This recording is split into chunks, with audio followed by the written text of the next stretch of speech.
Geek Out! Pinky's up, time for another Geek Out Book Club. I'm Sam. I'm Jake. This week we're going to be talking about Dark Fang by Miles Gunter and Kelsey Shannon. The first issue is out in comic book stores on Wednesday, November 15th. Jake, what do you think of the book? I mean, it's interesting. It's got vampires.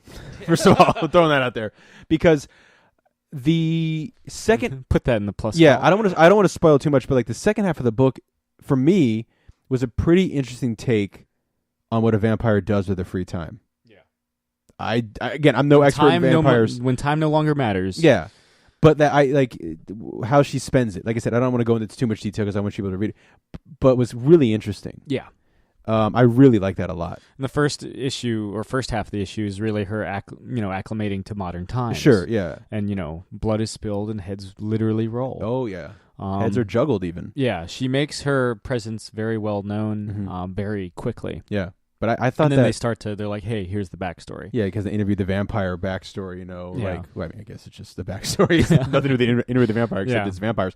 But again, I thought that was a really cool, unique way of talking about what a vampire does, like you said, when they're immortal. Yeah, basically the pitch is, unlike, even Interview with the Vampire, yeah, they're kind of acclimating and everything, but I think what really sets Dark Fang apart is there's kind of like her motivations. She's not just like, hey, I really want some blood. She's like, hey, her original, and I think this is in the solicit, so I can go ahead and talk about it. Her environment is wrecked by like fossil fuel companies, and she's like, you know what? Fuck you. Yeah. She basically goes on like, I presume we've only read the first issue, like a Swamp Thing-esque campaign where she just like takes things out. And I'm looking forward to it because, I also love the art. There's almost like a neon kind of glow throughout, which you don't really get in vampire stories. They're usually always like lurking in the shadows. But she's kind of like always in like backlit kind of areas, or like, the preponderance of the digital age, she's always kind of in front of a screen or something. And just a taste. She befriends a shark, which is like the fucking Mad Notes. Like a vampire befriending a shark. Come on, man. Yeah. Vampires, mesmerizing people online because they would. Yeah. No, I mean, again, there are some really cool, like, there's always going to be vampire stories. There's always going to be werewolf stories. But it's those ones that you can either take the sign of the times or take what's happening in the world, the technology and whatnot, and how would this creature use it? Yeah.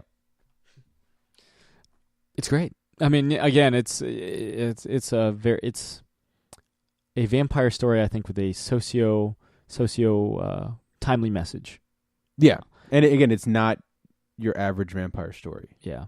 Which is cool. And it doesn't feel forced in the modern setting. Like, hey, fish out of water. Yeah. And it doesn't really focus on the tropes that much in that first issue. I mean, like, it lays the basic rules of being a vampire, but it's not like, and this, and there's not like the insane vampire imagery and all that kind of stuff. Because, there's, some obviously iconic vampire stuff out there, but only a little nod here or there, but it's like I said unique a million times. It really is some really unique looking takes on it. Yeah. Which I enjoyed. Again, that first issue is out in comic book stores everywhere and on Comixology on Wednesday, November 15th. This has been another Geek Out Book Club. I'm Sam. I'm Jake. Keep reading. This has been another Geek Out production. If you enjoyed what you heard, hey, we've got a special episode every Friday. Of course, there's the usual catching up show every Wednesday. And you get book club episodes just about every Tuesday these days. Thanks for listening.